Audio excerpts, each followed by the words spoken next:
I was standing in front of the mirror, wearing a dress I knew wasn't for my husband. My lipstick was bold, my pulse faster than it should be for a harmless night out. That was the night I started losing the man who once loved me more than anything. But let's rewind, because this story isn't just about a marriage falling apart. It's about how I opened the door for someone else to walk in and take my place. Before we dive in, tell me in the comments, have you ever made a choice thinking it would fix everything, only to realize you just lit the fuse on your own destruction? And while you're here, make sure to like, subscribe, and hit that bell so you don't miss what happens next, because this is one story you won't want to stop halfway. 3 years into our marriage, Thomas and I had the kind of relationship people called stable. We paid our bills on time, shared chores without fighting, even remembered anniversaries without reminders. On paper, it was perfect. In reality, it was beige, safe, predictable, the human equivalent of lukewarm tea. I told myself stability was a blessing, but my heart wanted fireworks. Thomas was gentle, considerate, but in the bedroom, it was like following a manual for assembling furniture. Step by step, polite, and utterly uninspired. Every time I hinted at trying something new, he'd smile awkwardly and say, "I'm happy with how things are." So I started reading those glossy relationship advice articles, the ones that romanticized open marriages like some magical cure for boredom. Stories about couples who found their spark again by exploring outside the marriage. What those stories didn't mention? The destruction that comes when you're not ready for the consequences. I began planting seeds in Thomas's mind, little comments about how young we were, how maybe we were turning into an old married couple too soon, how some of our friends seemed more adventurous. At first, he brushed it off, but Thomas was a people pleaser, especially when it came to me. 2 weeks of subtle persuasion and maybe a few tears about feeling unfulfilled, and he finally agreed to try it. Rules were set, boundaries drawn. We told ourselves it would be clean, mature, simple. What Thomas didn't know was that I already had someone in mind. His name was Reed, and he was about to blow my marriage wide open. And the worst part?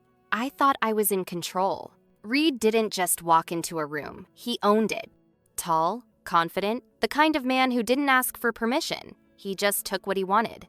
We worked in the same building, different companies, and for months we'd been playing this slow, magnetic game. The kind of lingering eye contact that made your stomach flip. Accidental coincidences in the elevator. Him showing up on my floor with flimsy excuses just to talk. It was intoxicating. Reed looked at me like I was the most fascinating woman in the world, not the safe wife with a grocery list and a bedtime. And after months of feeling invisible at home, that attention was a drug I couldn't quit. The week Thomas agreed to open our marriage, I made my move. I stayed late at the office, hoping knowing Reed would still be there. Sure enough, we bumped into each other by the elevators. He suggested drinks. I didn't hesitate. 3 drinks in, I told him about the new arrangement Thomas and I had. Reed's eyes lit up like I'd just handed him a winning lottery ticket. 2 days later, we met at a small, nameless hotel he knew. No gentle questions, no careful pacing, just raw, unapologetic desire. For the first time in years, I felt wanted in a way that made my skin burn. At home, Thomas noticed the change instantly. I was smiling more, initiating intimacy for the first time in weeks. When he asked what had changed, I told him the new arrangement was working. He seemed genuinely happy that I was happy. That should have made me feel closer to him. Instead, it made me feel guilty and vindicated. Reed and I quickly fell into a rhythm. Twice a week during lunch breaks, sometimes drinks after work when Thomas had his own dates. It felt perfect, a husband who kept my life stable, and a lover who made my heart race. But perfect has an expiration date. Because just as I was falling deeper into Reed's world, Thomas was changing too. And I wasn't ready for the man he was becoming. It started small. A new shirt here, a haircut that actually suited him. I remember the first night he came home smelling like a cologne I didn't recognize. Not overpowering, just enough to make you lean in without realizing it. Thomas had always been beige. Reliable, predictable, the man who would rather wear the same sneakers for 3 years than waste money on something stylish. But now, he was different. He started working out. Not just casual jogs, real training. I'd wake up in the morning to the sound of weights clinking in the living room, his breath steady and focused. And when he came back from the gym, there was this energy in him, an edge. And the more confident he got, the less space I seemed to take up in his world. When I'd make my usual little jabs comments about dishes in the sink or bills we needed to discuss, instead of apologizing or rushing to fix it like before, he'd just handle it, quietly, without asking my opinion. He had opinions now about movies, restaurants, weekend plans, and they didn't always include me. At first, I told myself this was good. This was what I'd wanted, right? A husband who was confident, assertive, sure of himself. Except, I hadn't expected to want him more when I saw it. Reed noticed it too. One afternoon after our usual hotel meeting, he smirked and said, "So, your husband's looking sharp these days. Should I be worried?" I laughed it off, but my stomach tightened. Why should it bother me? I was the one who'd started all this. And then one night, over dinner, Thomas mentioned her. Maxine. He said her name with this quiet smile, the kind of smile a man doesn't fake. I didn't know it yet, but Maxine was about to become my biggest competition. Not Reed. Not anyone from my world. Her. The first time I heard her name, it was like a pin dropping in a silent room. Maxine. Thomas said it so casually, like he was mentioning a coworker, but there was something behind it, a softness in his voice, a flicker in his eyes. I tried to act unfazed. "Oh? Who's Maxine?" "She's someone I've been seeing," he said, not breaking eye contact. It's still new. Still new. That phrase stuck to my ribs. We'd made rules, remember? Transparency, honesty. And sure, I'd told him about Reed in vivid detail even. But Thomas? He gave me nothing. No late-night overshares. No giddy recaps. Just a name. A wall.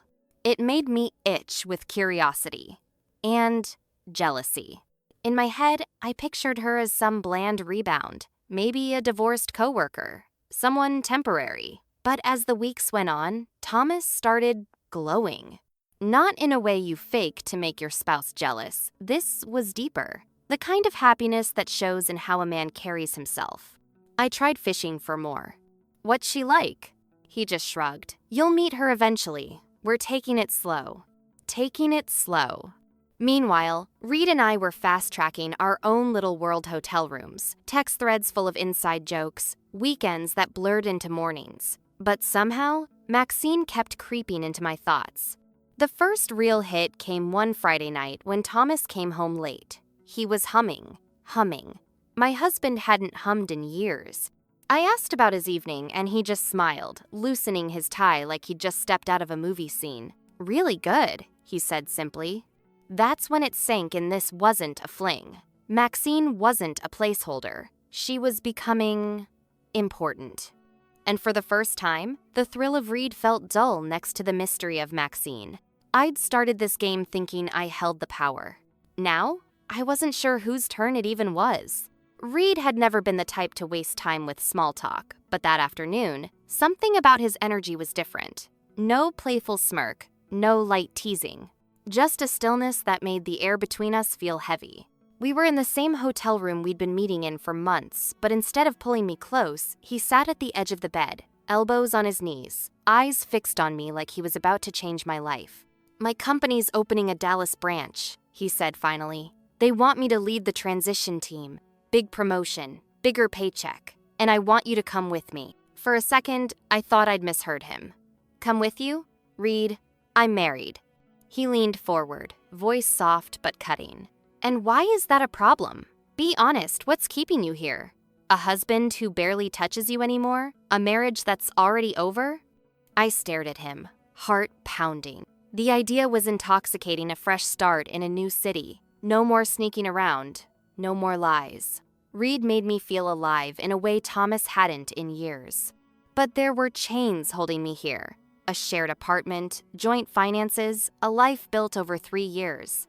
"I need time to think," I said, already knowing it was the wrong answer. His jaw tightened. Time to think about what? Whether you want happiness or to keep hiding in your safety net? I felt the sting in his words because they weren't entirely wrong. Thomas was stability, Reed was passion, and I'd been trying to live with both, without choosing. Reed stood, pulling on his shirt. "You've got 2 weeks. After that, I'm gone, and I'm not waiting around to be your backup plan." The door closed behind him, and for the first time since this arrangement began, I realized I wasn't the one in control anymore. And I had no idea that while I was weighing my options, Thomas was already making choices of his own. The 2 weeks Reed had given me felt like living in some warped reality where time moved too fast and too slow all at once. At first, I thought I'd use the days to get clarity, weigh my marriage against the fantasy Reed was offering. But instead, I spent them watching Thomas and realizing I didn't recognize the man I'd married. He was different, more confident, more decisive. His shirts fit better. His posture had changed. Even the way he walked shoulders back, head high, carried a quiet authority I'd never seen before. And then there was the smile. Not the polite, patient smile he used to give me, but a private one that seemed to belong to someone else entirely. Someone named Maxine. I'd hear him on the phone sometimes, his tone low and warm, laughter slipping out easily. He never said her name, but I knew. When I asked casually if any of his dates were turning serious, he gave me this half smile and said, "Maybe, we're taking things slow." Slow? Sure. Except he was seeing her 3, sometimes 4 nights a week. And every time he came home, there was this glow about him, the kind of glow I used to hope I could give him. One night, Reed picked me up from the apartment for drinks, and Thomas came face to face with him in the hallway. Reed extended his hand, polite but curious. Thomas shook it, smiled, and walked away without a single question. That should have reassured me, but it didn't. It felt like Thomas wasn't jealous, not because he trusted me, but because he'd already moved on emotionally. By the end of Reed's deadline, I was spiraling. Reed was still pushing for Dallas. Thomas was quietly building something with Maxine. And me? I was standing in the middle, terrified that whichever choice I made, I'd lose the other for good. What I didn't realize was that Thomas had already decided who he wanted, and it wasn't me. Reed's deadline wasn't just a date on the calendar anymore. It was a ticking clock in my head, growing louder every time I looked at Thomas. Dallas. A new city, a new life. Reed's voice promising freedom and passion. It should have been tempting. But every time I pictured packing my bags, I'd see Thomas's face, that new, confident version of him, and feel something sharp twist inside me. Reed could sense my hesitation. At lunch one day, he leaned back in his chair, studying me like I was a puzzle he was getting tired of solving. "You know, this isn't forever, right?" he said. "Sooner or later, you'll have to choose. Me or the beige wallpaper you call a husband." His words stung more than I'd admit. I told him I just needed time, but Reed's patience was fraying. "Time for what? For him to notice you again? Laya, he's not coming back." At home, Thomas seemed happy, genuinely happy. But not because of me. He'd started talking about Maxine more openly, and each story was like another pinprick under my skin. "She's incredible," he said one night, smiling down at his phone. "She just gets me." I wanted to scream. I wanted to tell him I used to get him too, before I decided he wasn't enough. The night before Reed's deadline, Thomas came home humming, actually humming, as he changed into a crisp shirt I'd never seen before. His phone lit up, and the name Maxine glowed on the screen. "Good date?" I asked, forcing my voice to sound casual. "Really good," he said, smiling in a way that made my stomach knot. That was the moment I knew. I couldn't go to Dallas. Not because I didn't want Reed, but because I couldn't leave while Thomas was this happy with someone else, knowing I'd never be the reason again. The next morning, I told Reed I was staying. His face hardened instantly. "You're making the biggest mistake of your life," he said before walking away. What I didn't realize was the real mistake had already been made months ago. Reed didn't say goodbye. No long, dramatic speech. No lingering kiss. Just silence. One day he was in my life, the next, he was gone. I thought I'd feel relief. Instead, the emptiness hit like a punch. For months, Reed had been my spark, my escape, my proof that I was still desirable. Without him, the air in my apartment felt heavy, and the silence between Thomas and me was deafening. But Thomas seemed untouched. When I mentioned that my friend from work had moved to Dallas, he just nodded. "That must be hard," he said, like we were talking about a distant acquaintance. No follow-up, no curiosity. Meanwhile, his relationship with Maxine was catching fire. 3, sometimes 4 nights out a week, coming home later, sometimes not at all. Once, he claimed he'd fallen asleep at a friend's place after a late night out. Thomas had never been a good liar, but that was almost worse. It meant he didn't care if I saw through it. I tried everything to pull him back. Cooking his favorite meals, suggesting old date spots, buying lingerie Reed had loved, thinking maybe Thomas would too.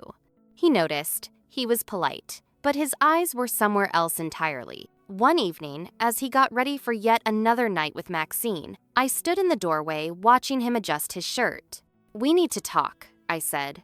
He glanced at me in the mirror. "Can it wait? I'm meeting Maxine in an hour." "It's about us.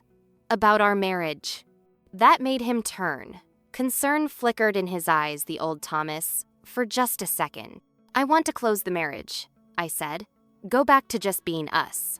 I expected surprise, relief, maybe even hope. Instead, confusion. Close it? Why now? Because this isn't working. We barely talk. We're strangers. He sat down, rubbing his hands over his face. "Laya, this was your idea. You wanted this. You pushed for it." "I know, but Reed's gone and—" He cut me off. "So now that your side is over, you want me to end mine?" The words hung like smoke between us. And that was the first time I realized Thomas wasn't just enjoying this arrangement. He had no intention of giving it up. What came next would make that painfully clear. Thomas didn't raise his voice. He didn't need to. His calm was worse than anger. It was final. "I'm not ready to close this, Laya," he said slowly, like choosing each word with precision. "I'm not ready to give up what I've found with her." The way he said her made my stomach twist. Not this arrangement. Not my dating life. Her, Maxine. "Thomas, I'm your wife," I said, my voice catching despite my best effort. "We made vows. We've been through years together. Doesn't that mean anything?" "It does," he replied, his tone steady. "But you spent months barely looking at me unless you needed something. You turned our marriage into a business arrangement so you could have fun with your coworker. And now that he's gone, you want to take away the first real happiness I've had in years." Real happiness. That phrase hit me harder than I expected. "You're happy with her," I said, not really a question. He didn't hesitate. "Yes, Maxine makes me feel like myself again, like I was before I started bending over backwards to be what you wanted. I never asked you to change. You didn't have to. You made it clear myself wasn't enough." He stood, grabbed his jacket. That simple movement felt like a door slamming. "So, what does that mean for us?" I asked, my voice barely above a whisper. "I don't know, but I'm not making big decisions right now. I'm finally happy, and I'm not apologizing for that." Then he left. No kiss, no touch, just the sound of the door closing. I sat there, staring at the empty space where he'd been, realizing I had just been dismissed. Not as a wife, not even as a person worth fighting with. That night, I didn't sleep. My mind kept replaying every choice that had led us here and the sickening realization that maybe there was no way back. But if there was even the smallest chance to save him, I was going to take it no matter how desperate it made me look. Over the next weeks, I threw everything at the wall, hoping something, anything would stick. I cooked his favorite meals, suggested the old date spots we used to love, even bought lingerie Reed had liked, thinking maybe if I could spark something physical, I could buy time to fix the emotional damage. Thomas was polite, but cold. He'd eat the food, thank me, and then check his phone. He'd sit through a movie, laugh at the right moments, but his eyes were somewhere else, somewhere with her. The breaking point came on a Thursday night. He came home late, the smell of a different perfume clinging to his shirt. I didn't wait for him to change. "I need you to decide," I said, blocking the hallway. "Your marriage or your girlfriend?" He froze mid-step, For a long moment, he just looked at me. Not with anger, not even with pity this time, but with a kind of quiet certainty that felt like the ground giving way beneath my feet. That's not fair, Leia. What's not fair is watching my husband fall in love with someone else and being expected to smile about it. You wanted this, he said, his voice lower now, heavier. You set the rules.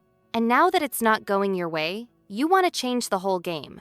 I want my husband back. Something in his expression shifted. I can't be that person anymore. I can't go back to centering my whole life around making you happy while you look somewhere else for excitement. I won't do it.